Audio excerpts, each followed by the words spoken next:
Hit record. So we're recording now. It will get posted as I have been doing. I'm also going to go ahead and share my screen now so that you can see slides, right? Wonderful. Okay, so give me a thumbs up if you can see on your screen something that says Jesus in Matthew 5. Can you see that? Wonderful. That's what we're going to be. Yes. We are going to be in Matthew chapter 5 only. Chapter 5 is packed with a lot. And so we're going to go ahead and dive right in. To begin, I'm going to play for us this video. And this video is just going to frame not only our time this week, but our time over the next several weeks. If you remember, at the end of last week, when we talked about his baptism and invitation, we focused on how after he left the wilderness, he started his ministry. And his message was really simple. Matthew tells us he went around proclaiming, repent, for the kingdom is at hand. And we read that he went about proclaiming the gospel of the kingdom. And then right after that, Matthew transitions us into the Sermon on the Mount. And so I think it would be helpful to just get a clear group understanding as to what the gospel of the kingdom is. Because in Jesus' mind, this was really important. And so we're going to watch this video, and then we will go into chapter 5.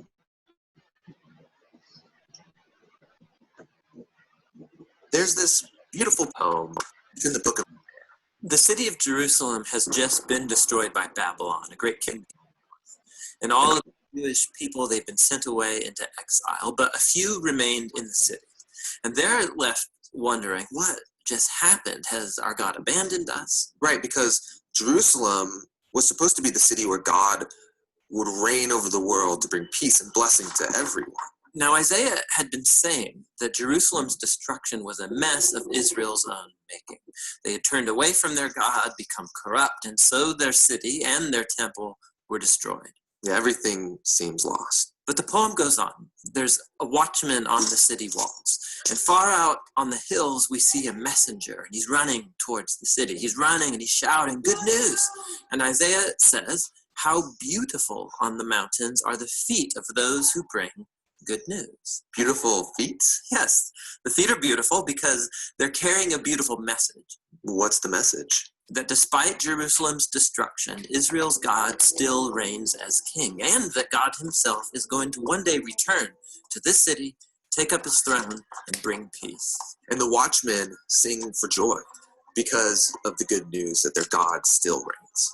Now in the New Testament, we find this same phrase, the good news. It's the Greek word euangelion, and it's also sometimes translated with the word gospel. And so when Christians say, do you believe the gospel, they mean, do you believe the news? But not just any news. In the Bible, this phrase is always about the announcement of the reign of a new king. And in the New Testament, the Gospels use this phrase to summarize all of Jesus' teachings. They say that he went about proclaiming the good news of God's kingdom. So Jesus saw himself as the messenger, bringing the news that God reigns. Yes, but the way that he described God's reign, it surprised everybody. I mean, think, powerful, successful kingdom. It needs to be strong, able to impose its will, able to defeat its enemies. But Jesus said the greatest person in God's kingdom was the weakest, the one who loves and who serves the poor. And he said that you live under God's reign when you respond to evil by loving your enemies and forgiving them and seeking peace. This is an upside-down kingdom. Now, Jesus also said that this kingdom was arriving with him. Yeah, so for example, there's this really interesting story where there's a high-ranking Roman officer, and he comes to Jesus begging him to heal his servant. And he even calls Jesus his Lord, acknowledging that Jesus is his authority. Jesus praises this man for recognizing what no one else yet had, that not only was Jesus announcing God's kingdom, he was the king. And so the word gets out that this Jewish man from Galilee is talking and acting like he's the king of Israel.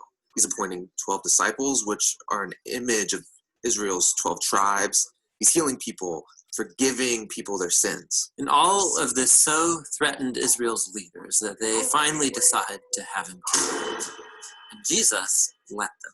Yeah, which is a weird thing to do if you're trying to become king. That's right. But for Jesus, this is what had to happen. Jesus saw the sin and the devastation of his people Israel as just one small part of the entire human condition.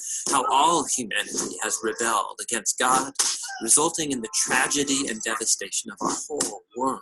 And so how is God going to bring his reign over such a world? Jesus believed it would be through an act of sacrificial love for his enemies. This is why in the Gospels, Jesus' crucifixion is depicted as his enthronement as the King of the Jews. Yeah, he receives a crown. He also receives a robe. He's exalted up, not onto a throne, but onto the cross. How beautiful are the feet that bring good news. And the good news now is that Jesus has defeated death and that he reigns as king, that he's dealt with our sin and corruption himself, and that he's conquered it with his life and with his love. And then Jesus sends his followers to go out and keep announcing this good news of the upside down kingdom. And to invite everyone to give their allegiance to him, the king who defeated death with his love. Okay, so for those who may be joined as the video was playing, the reason why we watched that video, which was entitled Gospel of the Kingdom, is because according to Jesus, the gospel is the kingdom. He went around teaching and proclaiming and demonstrating the good news of the kingdom. In the mind of Jesus, the gospel and the kingdom were not separate ideas. They were, in fact, one and the same. What is the good news? That the kingdom was arriving in him and with him and through him. And so at the end of last week, we had talked about Jesus' baptism. We had talked about his temptation in the wilderness and the dynamics going on between he and the Satan. And then at the end of chapter 4, we shifted rather briefly, it was toward the end of class, to Jesus beginning his ministry. And again, I want to emphasize what his message was when he started his ministry. Amen. Power came back on, Sister Kelly. That's what it looked like to see. His ministry was proclaiming that the kingdom of heaven was at hand. He demonstrated that. In chapter 5, what Jesus does is he is going to begin teaching on this kingdom. And so we're going to be in the Sermon on the Mount for the next 3 weeks, which might seem like a long time to you, maybe not. We could actually spend a whole year in the Sermon on the Mount. There's so much in this sermon. And every time I revisit it to read it or be taught it or teach it, the depths of it continue to unfold for me. And so I hope to be able to communicate some of that with you tonight. And again, as always, not first and foremost for the purpose of receiving information, but so that you and I, as disciples of Jesus, as followers of Jesus, can continually be transformed by his life and his teaching. So you can create this heading in your notes, the Sermon on the Mount. We're just going to get some more preliminary things out of the way before we kind of start to dig into the text itself. So the Sermon on the Mount is Jesus's most famous collection of teachings.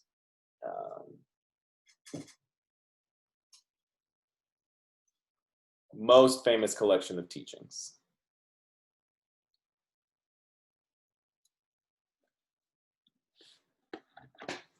It is contrary to some readings of this sermon.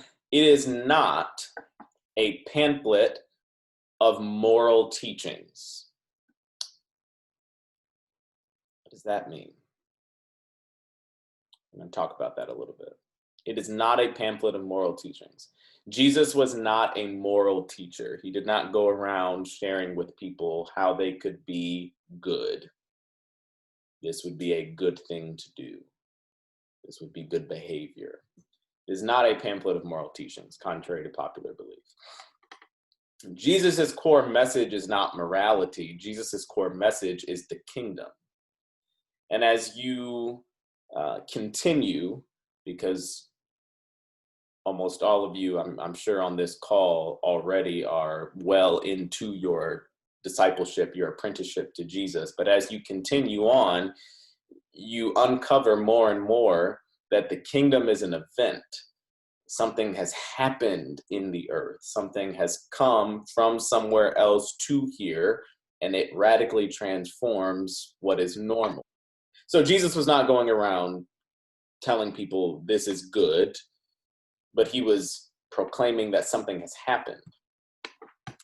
And so this is really, really, really key. There are multiple ways that you could read Sermon on the Mount. Like I said, it's his most famous collection of teachings. People all over the world for centuries have interacted with the Sermon on the Mount, Christians and non-Christians alike. You can easily pick out little phrases from the Sermon on the Mount and quote them or put them on the back of a bumper sticker. And they can mean different things to different people. So I just kind of want to, again, I know this is preliminary and it might be boring to you, but it's important. I just want to frame how we're going to approach this sermon. The ethical teachings of Jesus come out of the gospel of the kingdom. So what Jesus is doing is he's making statements of reality. Jesus does not give people moral teachings and then retreat. But he's already out in the midst of people bringing the kingdom. That comes first. And then in his bringing of the kingdom come the ethics of the kingdom. And that order is really important.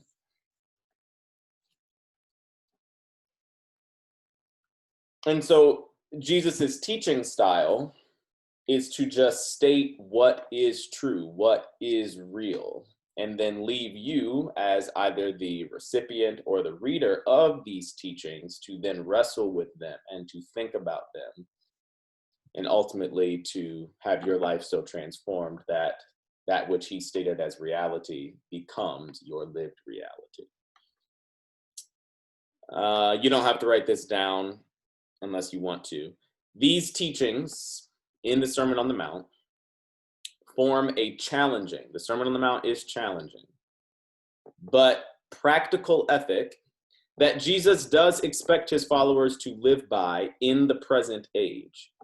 So another way that you could read the Sermon on the Mount is the way Jesus describes life in his kingdom is so ideal and it's so beyond our achievability that we ought not even try, or we ought not expect a follower of Jesus to live in real alignment with the Sermon on the Mount, because who can achieve what he's talking about?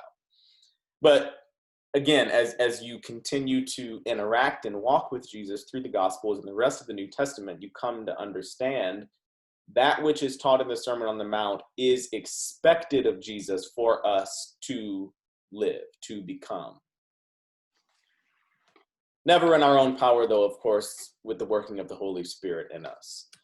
A couple more preliminary things. Who is Jesus's audience? Again, we're going to be in the Sermon on the Mount for 3 weeks, so I'm just spending a little bit of time by way of introduction.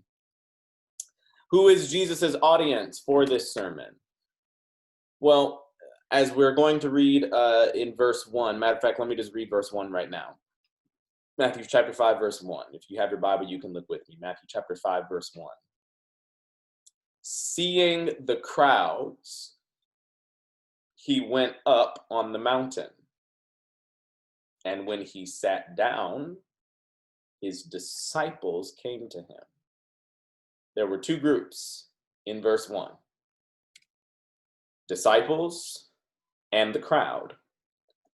And the crowd is kind of a catch-all for everybody, okay? So you had poor people in the crowd. You had women in the crowd. You had disenfranchised individuals in the crowd. You had sinners in the crowd. You had religious elites, Pharisees, Sadducees, and so forth in the crowd. And of course, you had his disciples because they're mentioned by name. So this sermon was given to or in the company of everyone.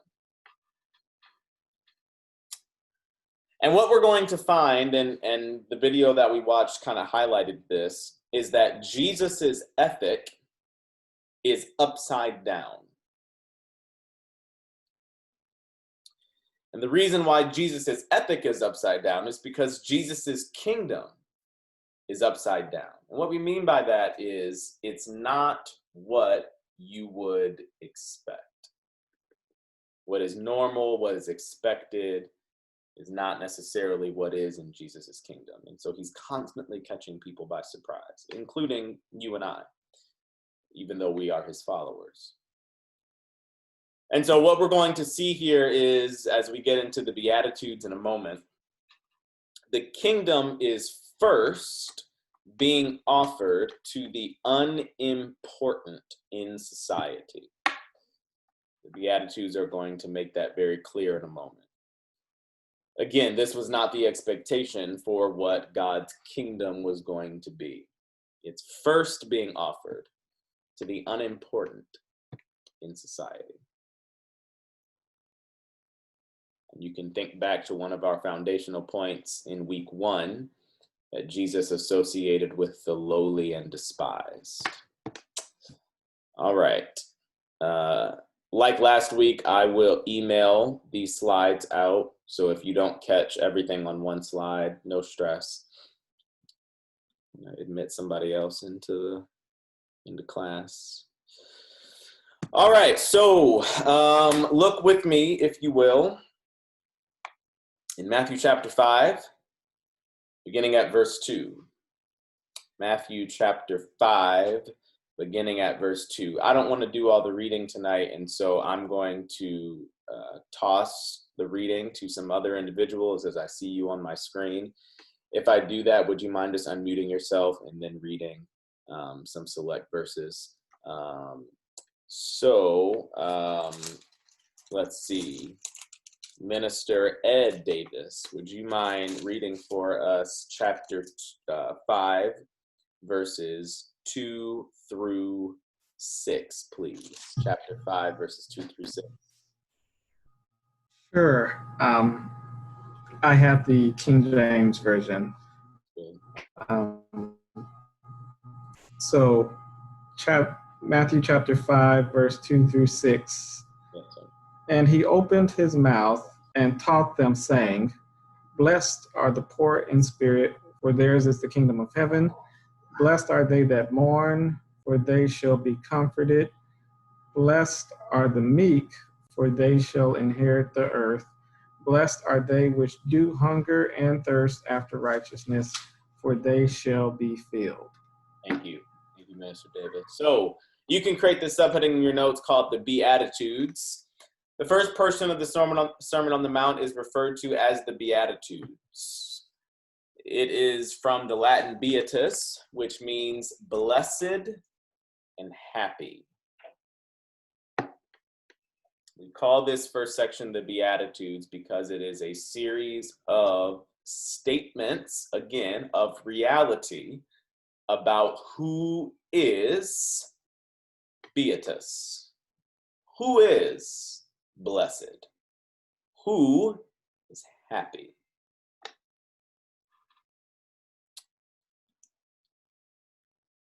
One second to just write that down. It's from the Latin beatus, which means blessed and happy. So what I like to do when I come to the Beatitudes is go back and forth sometimes between reading blessed are, blessed are, blessed are, to saying happy are, happy are, happy are, because that word happy communicates something to me a little bit differently than the word blessed does. Happy are those who mourn. Notice how that's upside down. When you're mourning, you aren't happy, but Jesus says happy are those who mourn. And in context, the type of mourning to which he's referring is those who mourn over their sin. interestingly enough. So what does it mean for Jesus to say blessed? Well, Jesus is pulling on a rich Hebrew tradition when he uses that word blessed. I gave you this exact quote in Old Testament Survey for those who took it, but I'm going to give it to you again. This is one of the best descriptions of a blessing that I have read, and it's by a scholar named Walter Brueggemann. He says this: a blessing is an act by speech or gesture whereby one party transmits power for life to another party. This is one of the best descriptions of a blessing that I have read. A blessing is an act by speech or by gesture whereby one party transmits power for life to another party. Blessing is a state of well-being in right relationship with God. And so all of this is kind of wrapped up in this term blessing. When Jesus says, blessed are, blessed are, blessed are, blessed are, all of this is kind of in the back of Jesus's mind. Power for life, well-being, right relationship with God, happy. All of this word blessing or blessed is very nuanced. Power for life, well-being, right relationship with God, happy.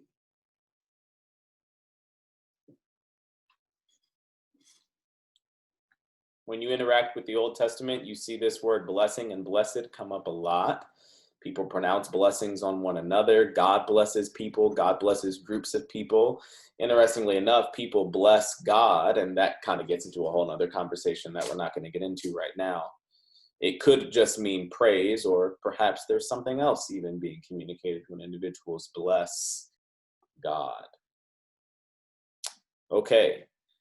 So who is blessed or happy according to Jesus? Number one, those aware of their need for God are blessed, have power for life, are in a state of well-being, are happy. That's what he means when he says, blessed are the poor in spirit. That communicates you are aware of your need for God. Blessed are you. Happy are those who grieve over their sin. That's really upside down, right? Happy are those who mourn over their sin. Blessed are those, according to Jesus, who are gentle and do not assert themselves over others. Verse 5, Jesus says, blessed are the meek, for they shall inherit the earth. Pastor Ambrose, many years ago, long before he was Pastor Ambrose, preached a sermon, and I was a young kid at the time, but I remember this rather vividly, entitled Meekness is Not Weakness. That's kind of always stuck with me. A, because it rhymes, and B, because it's true. Meekness is not weakness. Meekness is strength under control. When a meek person walks into a room, they don't need the entire room to give them attention immediately. They don't do and say things on purpose so that they can be asserted over other people. In fact, individuals who are like that are oftentimes rather insecure, and it is their insecurity that drives them to constantly be seeking and hoarding attention for themselves. But meek people have great strength. It's just under control. It's under control. Today we said as a family goodbye to my Uncle John, who was a pastor. And one of the terms that we could use to describe him is he was a meek man. Strength under control. Who else is blessed or happy according to Jesus? You don't have to rewrite down the question. It's just continuing on with this list. Number 4, those who long for God's righteousness are blessed, are happy. Because Jesus says, verse 6, blessed are those who hunger and thirst for righteousness. Think about what you are like when you are hungry.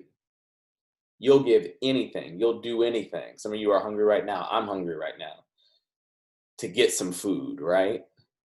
There's a certain level of intensity about your behavior when you are hungry. Jesus says, blessed are those who are like that for righteousness. Who else is blessed or happy according to Jesus? Those who show mercy.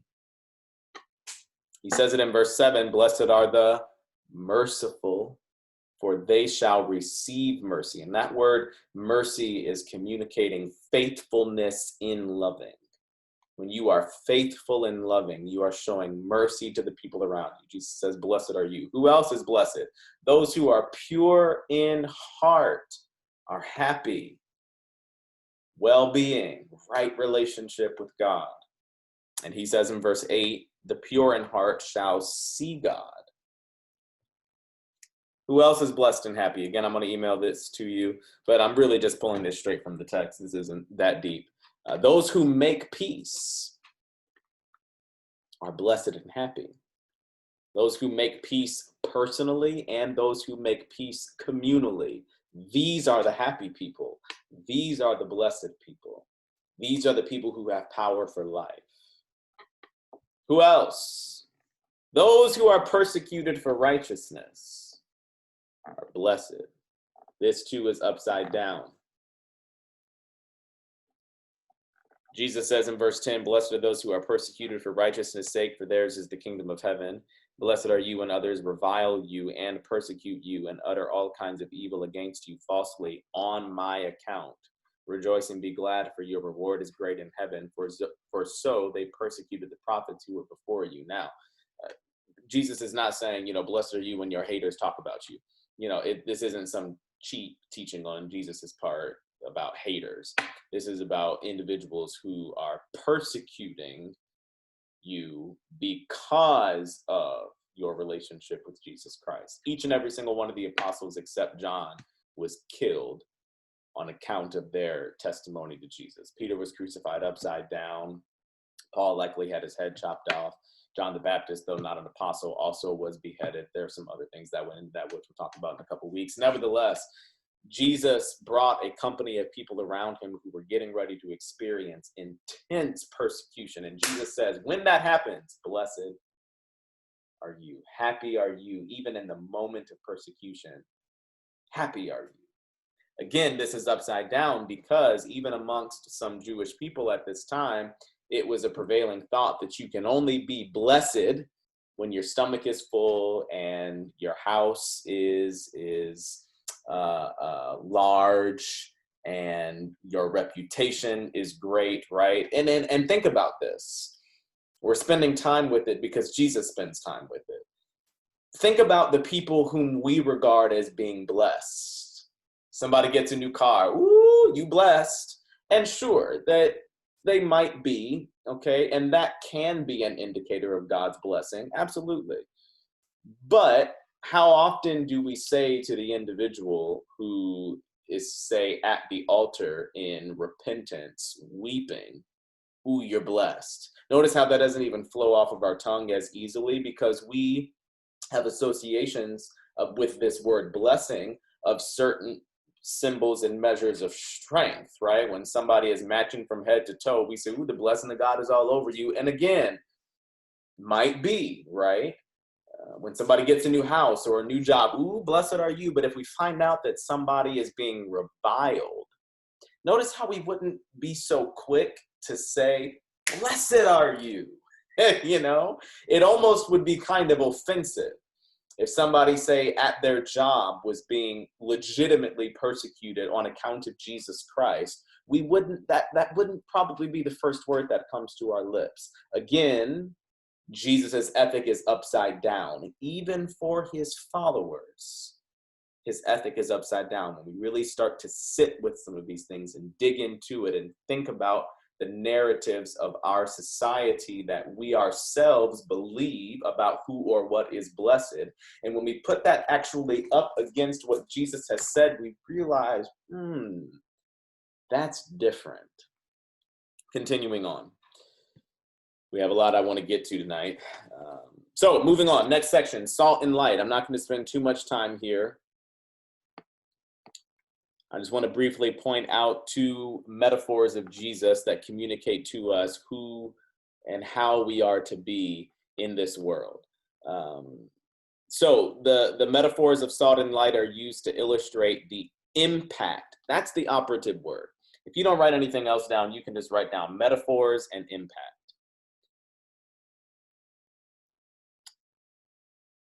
These metaphors illustrate the impact Jesus's followers are to have on the world. So Jesus was not bringing people around him and calling people to follow him so that they could just follow him. He was bringing people around him and he was calling people to follow him so that as he sent them out into the world, their lives, their speech, their ministry, their witness, their forgiveness, their love, their demonstration did something in the world around them. And this is true for you and I as well. Jesus has not called you just for you. He has called you so that in and through your life, you can be salt and light. He says in verse 13, another statement of reality, you are the salt of the earth. But if salt has lost its taste, how shall its saltiness be restored? Think about, I wish this could be a little bit more dialogical, but I know it's a little hard with the muting and unmuting. So I'm going to keep talking. Think about salt, right?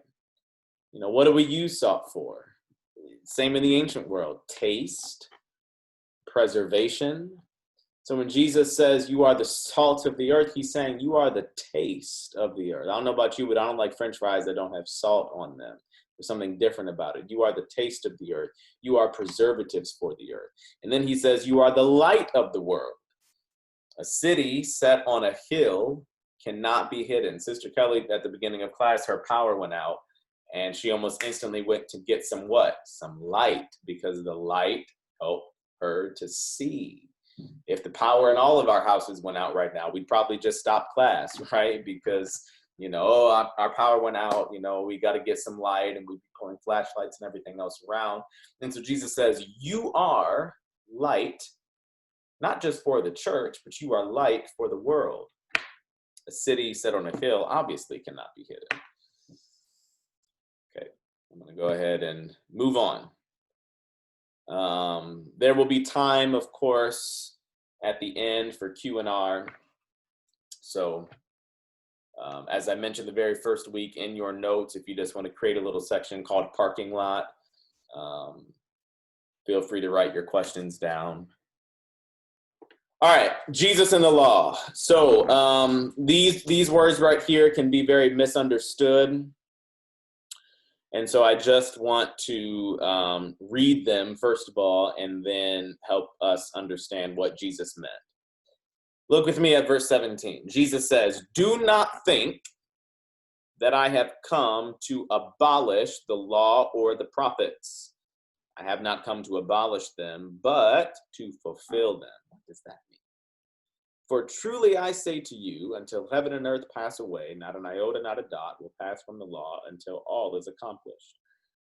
Therefore, whoever relaxes one of the least of these commandments and teaches others to do the same will be called least in the kingdom of heaven.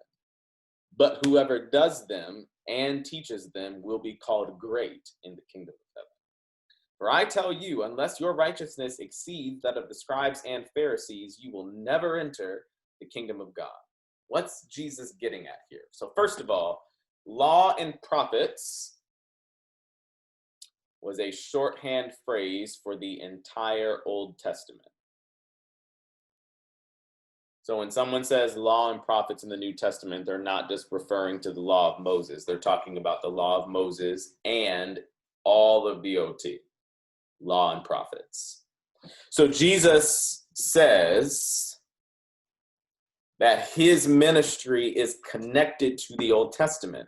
Don't think that I've come to get rid of that, Jesus says. I haven't come to abolish the Old Testament, the Old Covenant. I've come to fulfill it. And there's a difference between abolishing something and fulfilling something. So Jesus affirms the Old Testament. He does not destroy it. This is why in your Bible right now, you have a huge section right before Matthew. That's the Old Testament. We still hold on to that. We still preach to that. We still look to that for faith and life and practice because Jesus affirms the Old Testament. He does not destroy it. All of the Old Testament, however, is pointing towards Jesus. And so if you are approaching that without a pointing to him, according to Jesus, you're missing it. I have not come to abolish that, but in me, in my person, Jesus says, I'm fulfilling all of that.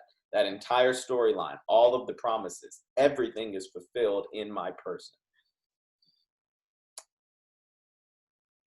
And so followers of Jesus should likewise know and affirm the Old Testament. Now, we're going to take a break in a second. Real quick, I just want to say verse 20, Jesus says, for I tell you, unless your righteousness exceeds that of the scribes and Pharisees, you will never enter the kingdom of heaven. Well, if you read that from a moralistic point of view, this is why the introductory stuff matters. If you read verse 30 as a line item of moral teaching, that's terrifying because my righteousness doesn't exceed the scribes and the Pharisees. So does that mean I don't belong in God's kingdom? Well, of course not.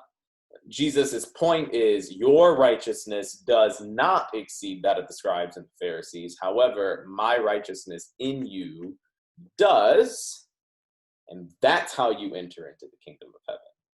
Remember, he is addressing a crowd of individuals, some of whom were self-righteous, but many of whom were not. They were sinners and they loved their sin. There were prostitutes in this crowd. There were tax collectors who were greedy charlatans in this crowd. There are all sorts of people, folks in messy stuff and demon-possessed and everything in this crowd. And so Jesus is not imposing upon them a moral burden. He's actually freeing them. Okay, so we're going to come back at 7:15. When we come back at 7:15, we're going to dive into 3 heavy topics. Okay, if the first part of class has been kind of, basic to you, maybe the second part of class will give you an opportunity to dig a little bit more deeply. The first topic we're going to talk about when we come back from break is anger. Then we're going to talk about lust, and then we're going to talk about divorce. What did Jesus actually mean when he taught on divorce? Okay, we're going to talk about anger, we're going to talk about lust, and we're going to talk about divorce after the break. So come on back around about 7:15, no later than 7:16, we'll get started again. Go to the bathroom, get something to drink.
All right.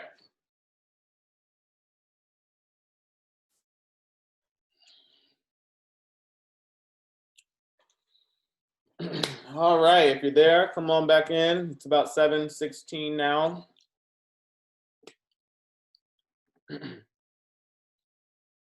Getting ready to dive into our second half. We're still in Matthew chapter 5. We're going to pick back up at verse 21.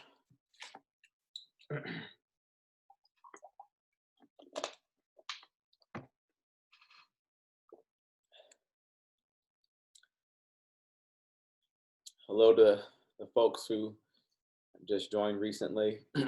Good to see you. 5:21. Matthew chapter 5, verse 21 is where we're going to pick back up. Matthew chapter 5, verse 21. All right. So, like I said before the break, we're going to talk about three heavy subjects, three of the heaviest in the life of any believer and the life of any human: anger, lust, and divorce. All three of these topics follow in succession in the Sermon on the Mount for a reason. So let's begin with anger. Let's read exactly what Jesus said in verse 21 through 26. Let's see. Sister Joanne, would you mind unmuting yourself and reading for us verses 21 through 26, please? Certainly. Let's see. I have 21 in front of me. You have heard that it was said to an older generation, do not murder, and whoever murders will be subject to judgment.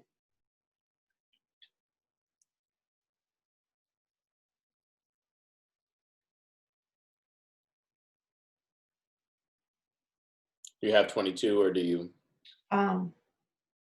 Yes, I have 22. Sure. But I say to you that anyone who is angry with a brother will be subject to judgment, and whoever insults a brother will be brought before the council, and whoever says fool will be sent to fiery hell. If someone could read the rest. Sure. Oh, yeah. Yeah. Let's see. Sister Kelly, would you mind closing out this section, verses 23 through 26, please? Sure. Therefore, if thou bring, and I'm reading out of King James, therefore, if thou bring thy gift to the altar, and their remembrance that thy brother have aught against thee, leave there thy gift before the altar and go thy way. First be reconciled to thy brother, and then come and offer thy gift. Verse 25, agree with thine adversary quickly, whilst thou art in the way with him, lest at any time the adversary deliver thee to the judge, and the judge deliver thee to the officer, and thou be cast into prison. Verily I say unto thee, thou shalt by no means come out thence till thou hast paid the utterance farthing. All right, heavy words of Jesus. So let's tackle them. First thing that I want to say is this. In the mind of Jesus, there is a difference between righteous and unrighteous anger. Jesus got angry sometimes. Matter of fact, he got angry quite often.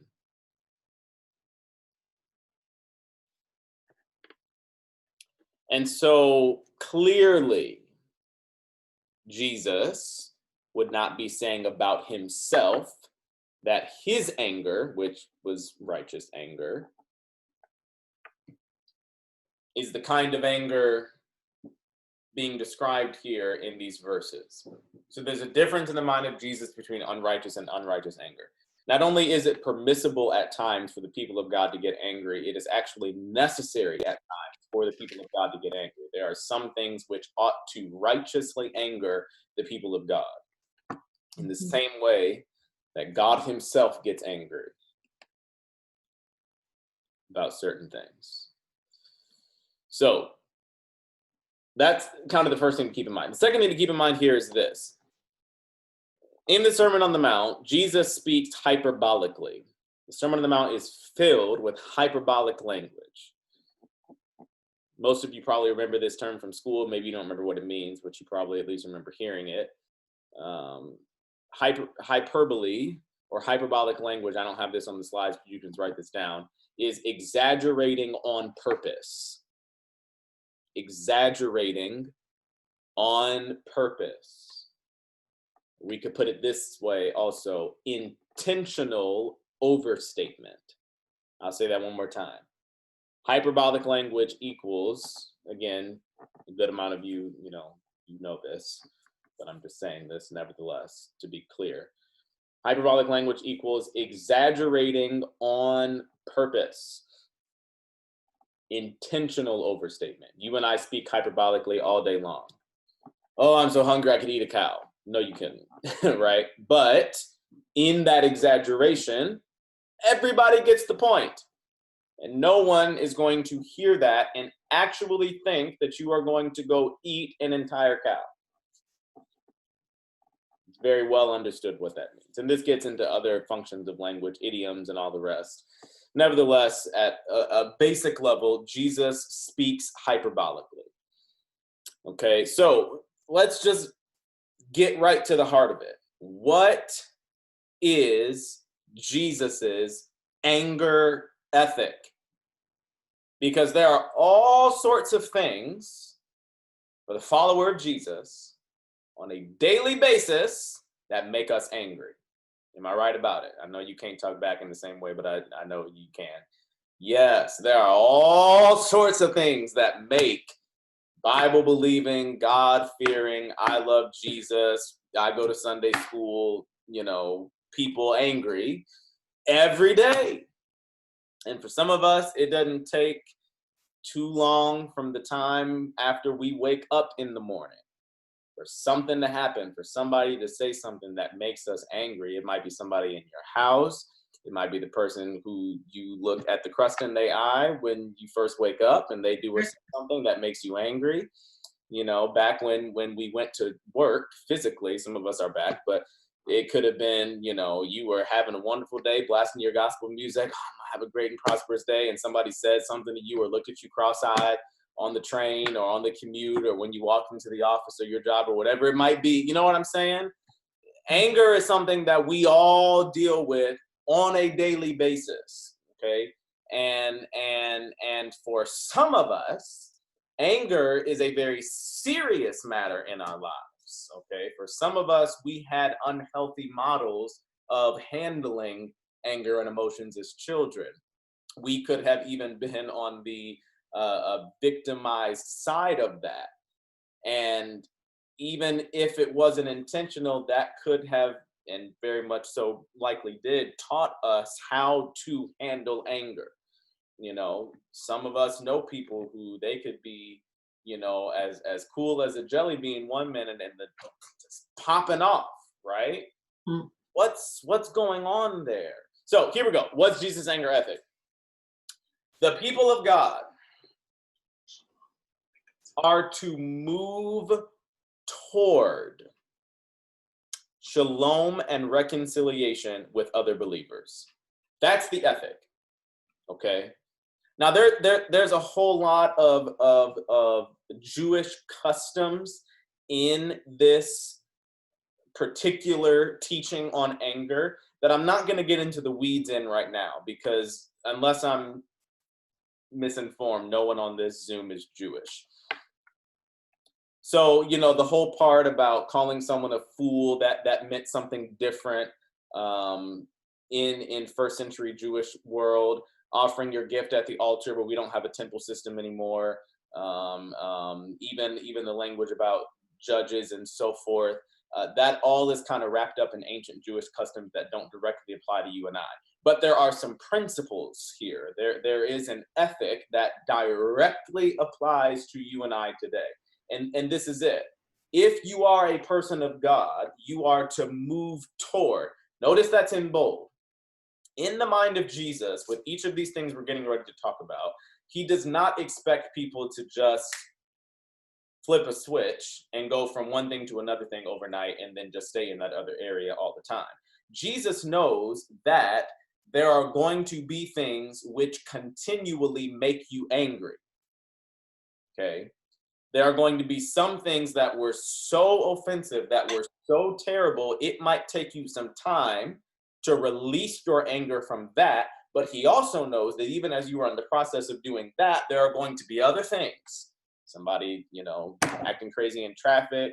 I told you to take out the dish or to take out the garbage. I told you to do the dish. Whatever. All sorts of stuff. Little things, big things. And if big things are not resolved, then little things become big things and send you to popping off. And sometimes you're angry because you're angry. You don't even know why you're angry. But I just woke up like this, and now I'm just mad. Jesus says, move toward. Move toward. It doesn't say flip a switch, because Jesus is never obnoxious in his ethics or in his commands. He says move toward two things. First, shalom, and second, reconciliation. Okay. That word shalom is wholeness. It's not just peace in the sense of an absence of conflict, but it's a state of wholeness, a richness of affairs. If you are sitting and seething in anger, even if, now this is key, and I'm going to give you a story from the Old Testament to help illustrate this in a moment. Even if your cause for anger is legitimate, if you sit and you seethe in said anger and let it fester and let it boil, it will keep you from experiencing yourself the shalom of God, and from in any way being able then to bring that to other people. Remember, all of this is within the context of Jesus' teachings about the gospel of the kingdom. This is why it's very important to not approach the Sermon on the Mount as a pamphlet of moral teachings. A whole bunch of disjointed, do this, be that. No. Jesus has announced that something has arrived on the earth. It's bigger than just, I'm angry, don't be angry. Something has happened in the earth. The kingdom is here. Okay? And so your unresolved, festering anger keeps you from experiencing the shalom of God. And because shalom is something that moves in and through humans need other humans to experience God's shalom. Let me give you an example. Absalom in the Old Testament.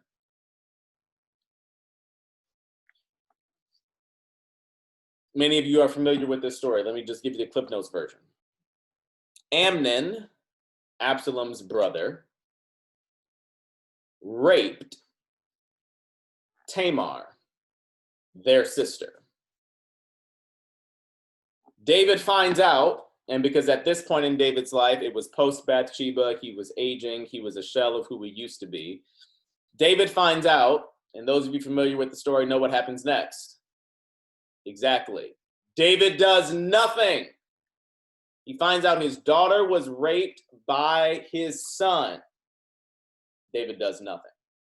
One of the reasons, of course, David does nothing is because he himself was still living in the shadow of his own situation with Bathsheba a few chapters earlier. Absalom finds out that his sister has been raped by his brother and that his dad ain't do nothing about it. The text tells us, let me ask this first before I say that. Did Absalom, and you don't have to unmute yourself, you can just communicate to me. Did Absalom have legitimate reason to be angry? Yes. Yes. Yes. His sister was raped and his dad was so complicit in the whole affair that he did nothing about it. Oh, of course he had reason to be angry. It's without saying that it was a righteous anger. Mhm. What happens is, the text tells us in 2 Samuel chapter 13, go read it on your own time, he sat with that anger for 2 years. What we see come after that in the story is Absalom kills Amnon and then launches a whole, government-wide conspiracy operation to also dethrone and kill David. Absalom is a classic cautionary tale of what happens when you have righteous anger, something that's legitimate, right? But it's not dealt with. And so righteous anger can turn into unrighteous anger. This is why Jesus says, move toward shalom and reconciliation with other believers. And so there we get the whole, 24 and 25 ordeal about if you have an ought with your brother and you are going to worship, first be what? Reconciled to your brother. Come to terms quickly, Jesus says, with your accuser. Don't let things sit. Don't let things fester. Because when they sit and when they fester and when you get in your feelings, or, like how we say, when you get big mad, right?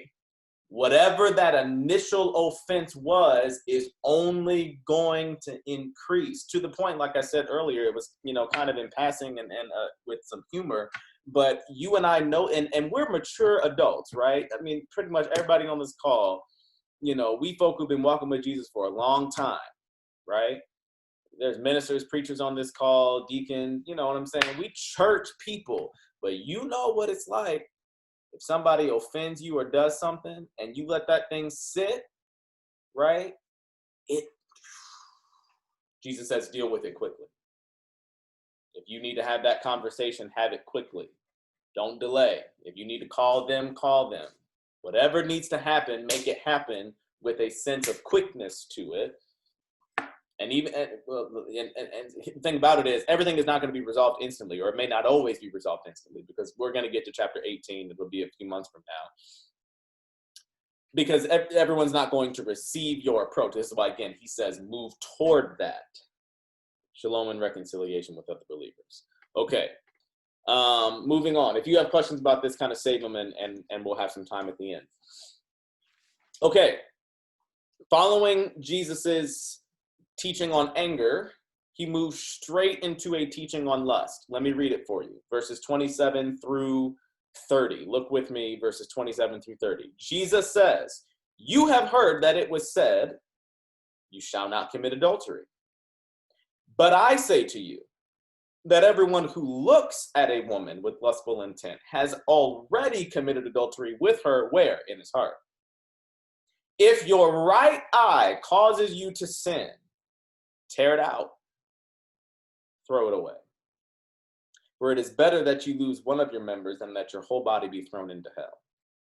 And if your right hand causes you to sin, cut it off and throw it away. For it is better that you lose one of your members than that your whole body go into hell. What's going on here? Well, again, we have hyperbolic language. If we were to interpret these words of Jesus literally, there would be a whole bunch of eyeless and handless Christians walking around. Right eye caused you to sin, pluck it out, throw it away. Imagine if we interpreted these words literally, right? Especially think for a young believer. Oh no, Jesus must mean that I need to pluck my eyeball out, chop my hand off, go to the garage and get the chainsaw. Hyperbolic language again, okay? And this one is a little bit more self-evident than the anger section. So, much like we did with anger, let's just cut to the heart of the matter. What is Jesus's lust ethic? Here it is. The people of God are to move toward, there's that phrase again, wholeness and purity in their human sexuality. Again, the people of God, this is the ethic. This is what life in God's kingdom is. The people of God are to move toward wholeness and purity in their human sexuality. There is, oh, I don't have this on here. You can write this down or you can just remember it. There is, again, an intensity with which Jesus is saying you need to deal with this. So the whole plucking out of the eye and cutting off the hand, as we've established, is not meant to be a literal communication. And so we must ask, what's the point? The point is you got to deal with that thing sometimes with a sense of aggressiveness and seriousness and swiftness. Why? Because if you don't, it'll ruin you and it'll ruin the people around you. So what's the ethic? Move toward wholeness and purity in your human sexuality. Jesus and lust. Again, it's not coincidental that his teaching on this is within the context of teaching on anger. And as we're getting ready to dive into a moment, divorce. Not a coincidence. All right. Now, this next section, I know, okay, is sensitive. Okay, everybody on this call is an adult, is grown. Each of us have past and history and a countless amount of personal details that make up who we are. Beyond our titles, beyond our personas and so forth, there's a lot that goes into the making of who each and every single one of us is. And many of us have firsthand experience with divorce, whether it was you, whether it was your parents, okay, whether it was someone else very close in your life. This thing of divorce is not, you know, one of those parts of the Bible that's like, oh, well, that doesn't really apply to me. No, this right here is something that impacts pretty much everybody, okay? Even if you are not divorced or you know, your parents weren't divorced or whatever, I can almost guarantee you that there is somebody in your life, probably close, that has experienced this or might experience this. Okay, so this thing right here is sensitive. Somebody say sensitive. I know I can't hear you, but it's sensitive. And so we must deal with these matters delicately and with care and in compassion. And we need to do some credible hermeneutical work to understand, what does the Bible say? What does Jesus say and mean about divorce? Okay, because there are many people who have used some of these texts to police other people into condemnation or certain forms of behavior and so forth that may or may not actually be what Jesus intended. So that being said, here we go. Here's my Jesus and divorce presentation. And again, this is something I care about very deeply, okay? And it's something that I have spent a good amount of time trying to understand, and still am, to be sure, but let's dive in. So first thing to write down is this: context. Context is king, okay? Jesus is king and context is king. Rule number one in hermeneutics. So the context for Jesus culturally is an easy divorce culture. In a similar way to our culture, but different in other ways, okay? Jesus was speaking in an easy divorce culture. Divorce is not new. Divorce did not just show up in the 1980s, okay? Certainly there was a rise in divorce cases in this country in the 1980s, and a lot of that has to do with socio-cultural dynamics. But divorce, in terms of the history of the world, is not a new endeavor. Okay, this thing has been around a long, long, long time. So Jesus is speaking to people. Remember who the audience is. Okay, those preliminary things, I know they were a little bit boring, but they matter. Remember who's in the audience. Everybody, right? For this sermon. And so Jesus is speaking in a culture where husbands, primarily, easily divorced their wives for no good reason, okay? It was common for husbands in the society in which Jesus originally delivered this sermon to just up and decide, I don't want to be married to you anymore. File for a divorce. Now, put your ancient world cap on. Why is that a problem for women in the ancient world? Because all of your rights, all of your power, all of your access to society came through your parents or your husband. So if you had been passed off from your parents to a husband, and then that husband just up and decides, I'm going to divorce you, what happens is it left women in that society incredibly vulnerable. And so in the mind of Jesus, I just want to establish this. This is a justice issue. And we don't always think about divorce when we come to this section as being a justice issue in the mind of Jesus or a justice issue in the mind of the Bible. But it is. Because it left women incredibly vulnerable in society. You could not just up and get a job in the same way if you were a woman in the ancient world as you can today. Likewise, because it was a patriarchal society and there was much wrong with it, Jesus does not affirm all the elements of his culture, by the way. He's in that culture, but he's not affirming all the elements of that culture. In fact, a lot of times what we see is him challenging and changing it. For a woman who had been divorced, you were then perceived by others to be damaged goods. And so it could really ruin a woman's life if her husband just, I don't want to be married to you anymore. Okay, so that's kind of the cultural context. Let's read the text. Okay, let me read the text and then we'll get into that next point. Look with me in verse 31. Now, what you're going to find before I read it is that in the Sermon on the Mount, Jesus doesn't say a lot about divorce, but elsewhere in the Gospels and the New Testament, there are longer sections on Jesus's teaching on divorce. I have already done the exegetical heavy lifting on pulling from those other sections, and I've already incorporated them into this teaching. So, for example, in Matthew 18 and 19, Jesus says a lot more about divorce. Paul has a whole lot to say in 1 Corinthians. There's a lot in the law about divorce. I've already kind of combined some of those things into this section. But let's read what Jesus says in verse 31. He says, "It was also said, whoever divorces his wife, let him give her a certificate of divorce.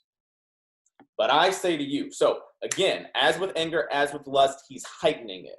"You have heard that this was the case, but now I'm heightening it." With murder, it was, you have heard murder, but I'm heightening it, anger equal to murder. You have heard adultery, but I'm heightening it, and I'm equating lust with adultery. Here we see Jesus heightening it again, and he says, "But I say to you that everyone who divorces his wife, except on the ground of sexual immorality, makes her commit adultery, and whoever marries a divorced woman commits adultery."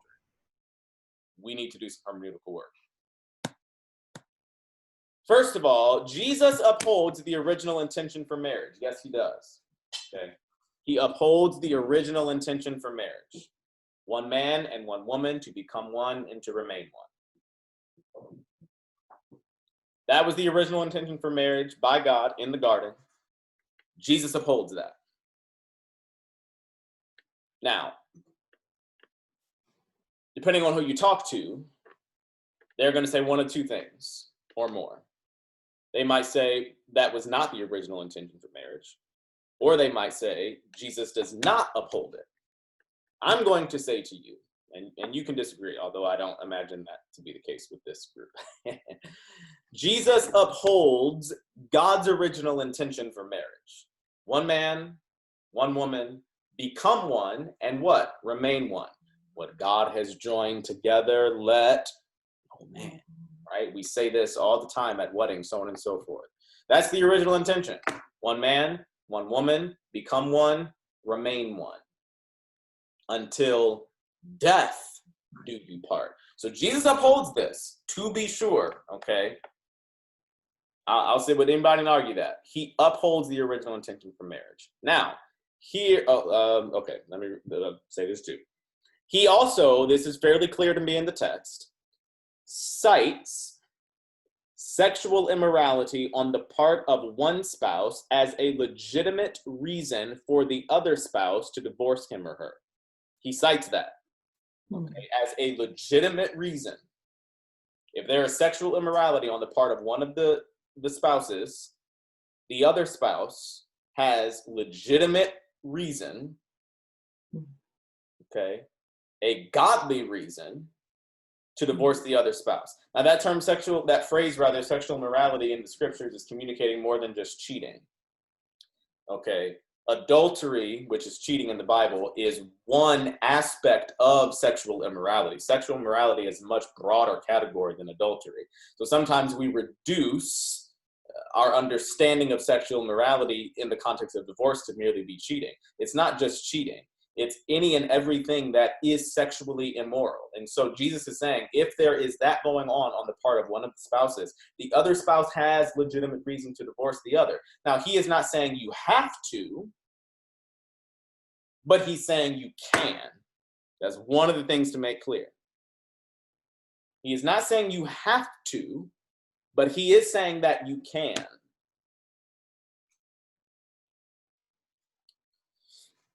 Easy divorce culture.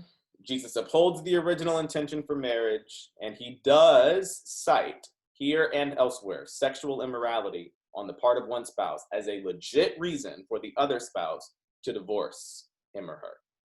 Now, here's where it gets dicey.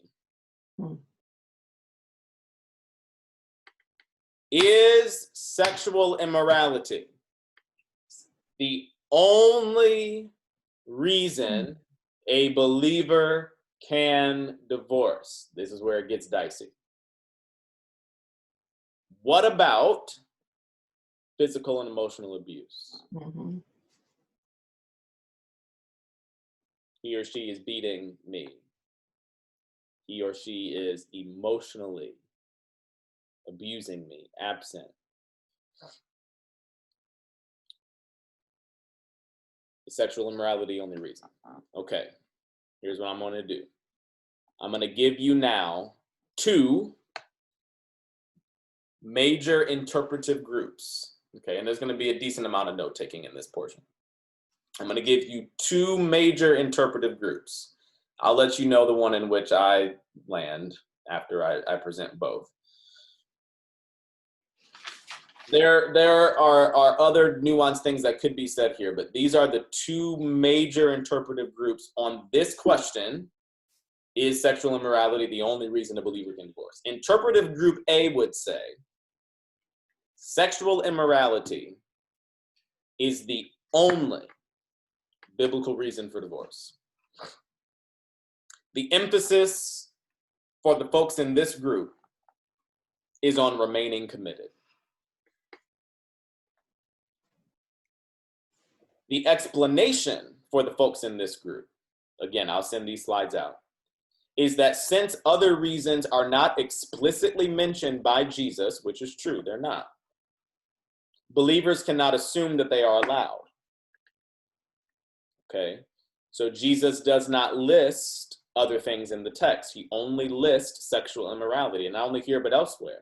That's the only thing he mentions. And so the folks in this group, and some of you might be in this group, or maybe, you know, this has been the interpretive group in which you have come to understand Jesus' teaching on divorce. It's that other reasons are not mentioned, and we cannot just add things to the text. And so since they're not mentioned, we cannot assume they are allowed. Some within this group would grant that there may need to be a physical separation, but the argument for the folks in interpretive group A is that they should not legally divorce. They would argue that that would be inconsistent with Jesus's ethic. Okay, this is interpretive group A. And for the folks in this group, they're not just interacting with this text, they're interacting with other texts as well, Paul and others, and they're saying this is the only reason. Okay. Interpretive group B would say any circumstance, here's the operative word, like sexual immorality, is a legitimate reason for divorce. The emphasis for the folks in interpretive group B is on the spirit of Jesus's ethic to protect the vulnerable. going back to the context, the easy divorce culture, okay?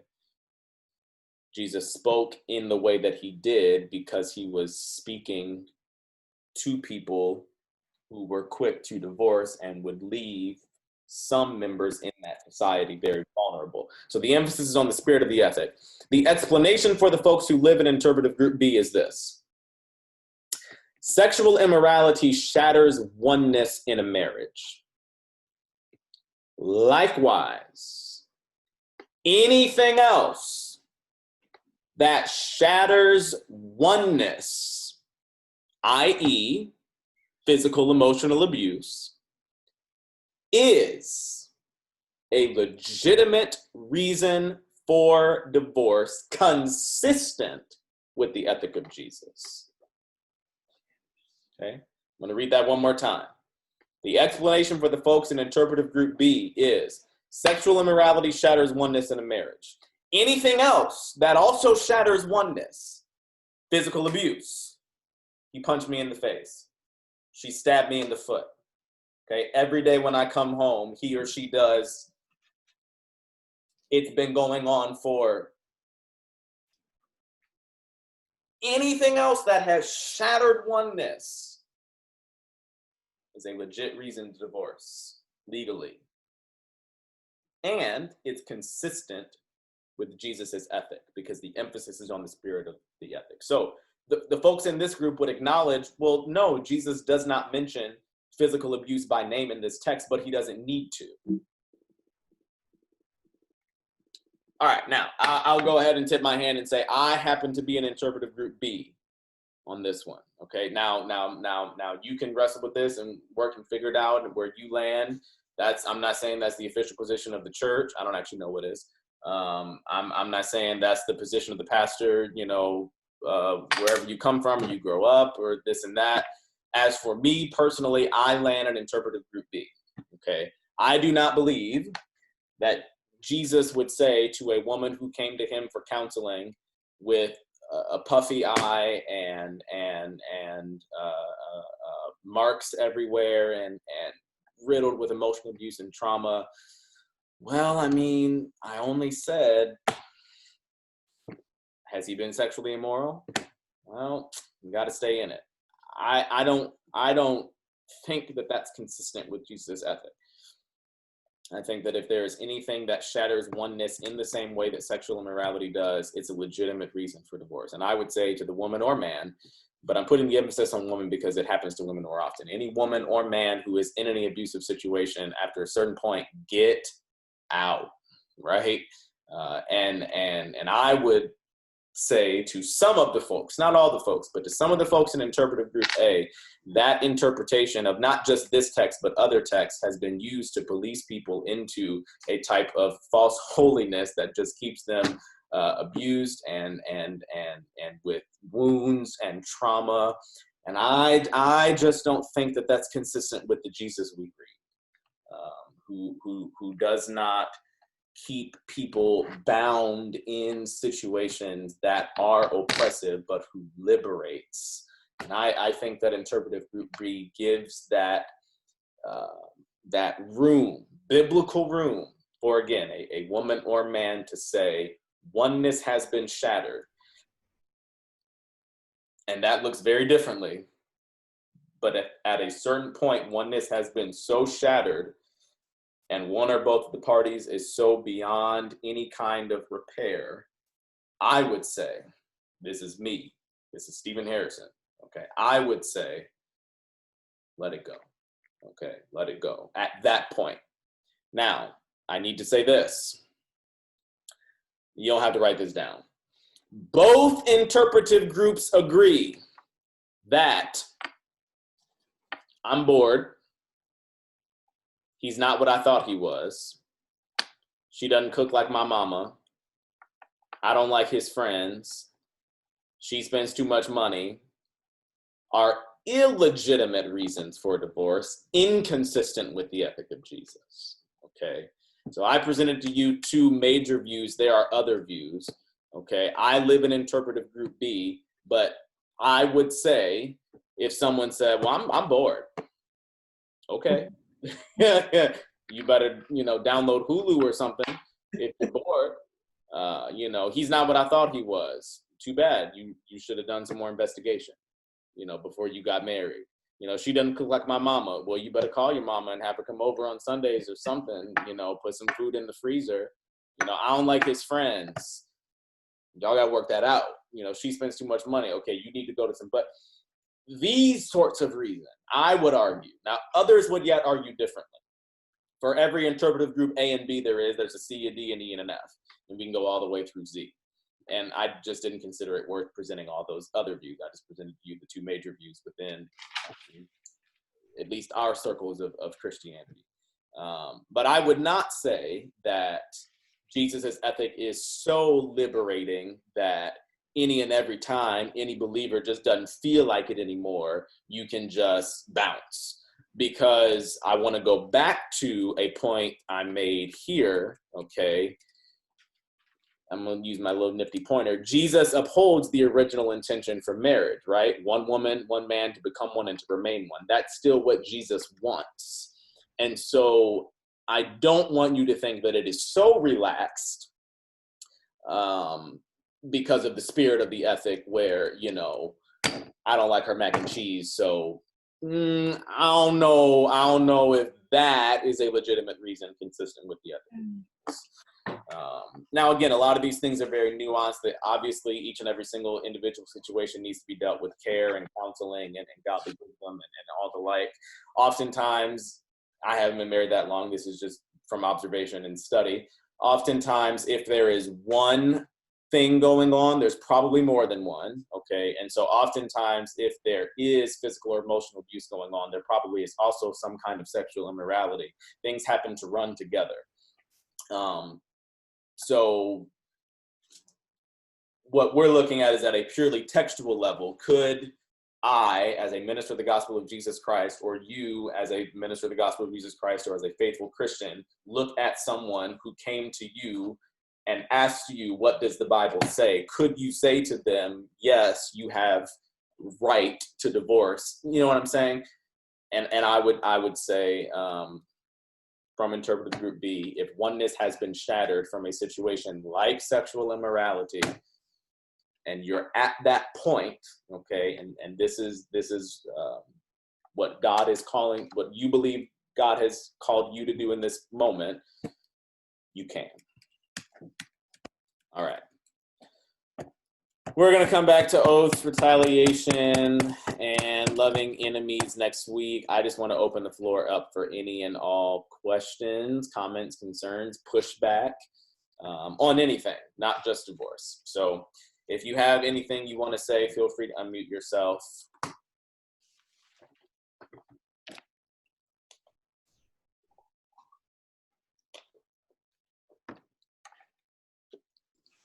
Hi, this is Charlie Ambrose. One of the things that I really liked how you brought out was the moving towards, which basically states that you're not going to get it right every single time. It's stating sort of like, don't let the grass grow under your feet to start. There's an urgency in it to really purpose in your heart and in your mind. I can't stay like this. I have to deal with this now. Let's move right now, towards shalom. Yeah. Mm-hmm. And I just really think that spoke to me and probably some others in a very important way.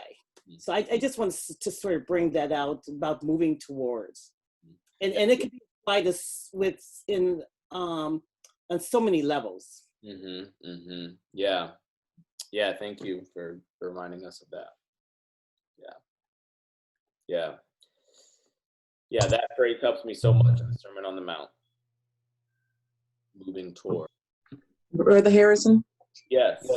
This is Wanda Funches. Good evening, everyone. On that same subject, what if you have been in a situation where you've had the righteous anger and you have moved towards that place of peace. So you thought. And you felt like, it's like, okay, Lord, I can't allow this situation or this individual or this circumstance to festering. And so you go through the steps and you go through the process and you, and I'm not saying it was a short period, but it was a period of time. And you thought you were at that point where you had forgiven, all is well, no problem. And then the person does something to just agitate and reignite what was there before. It's like you don't want to be in that place, but then you look at them and you're like, really? Mm-hmm. You're trying to take me back there? Yeah. Yeah, that's a deep question. To pull a little bit on Matthew 18, and we're going to get there. It'll be in the fall by the time we get to the 18th chapter. But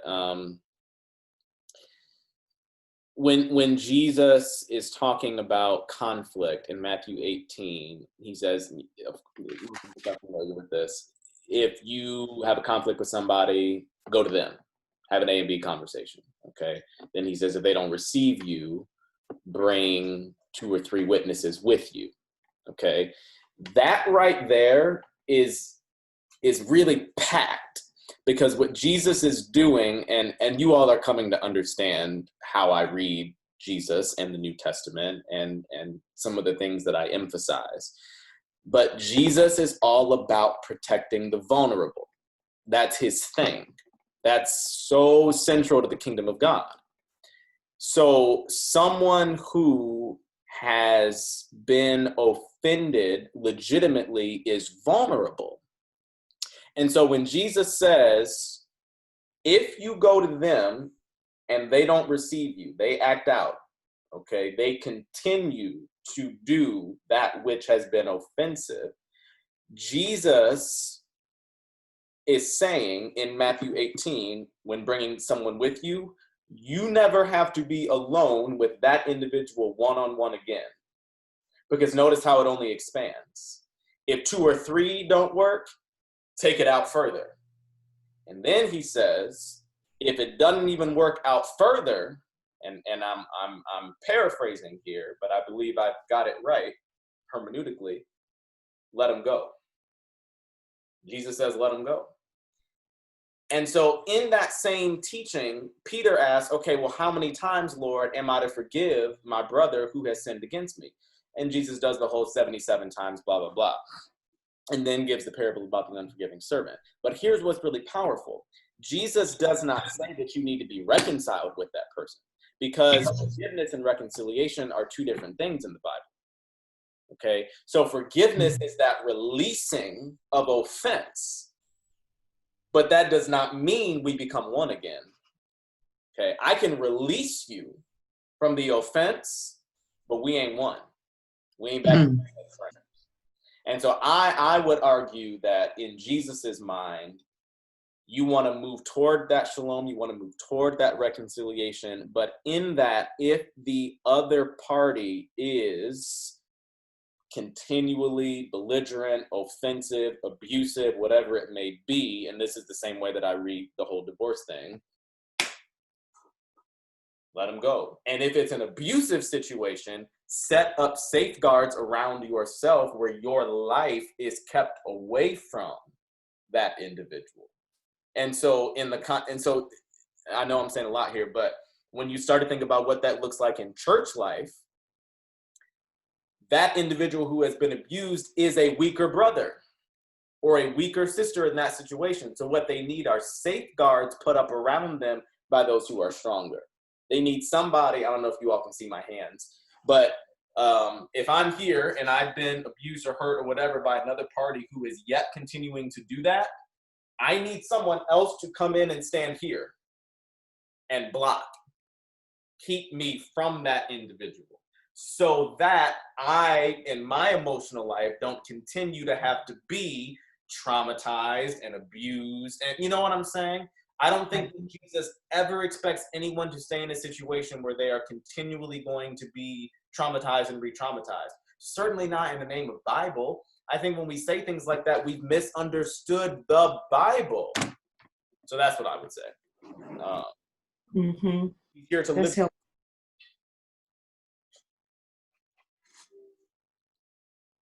It's past 8 o'clock. I don't want to end just for that. However, I just want to acknowledge that it is past 8.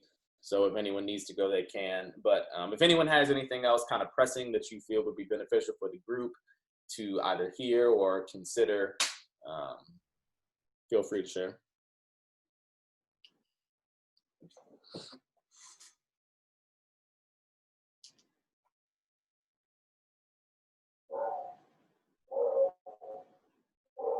Okay, wonderful. Well, think on these things.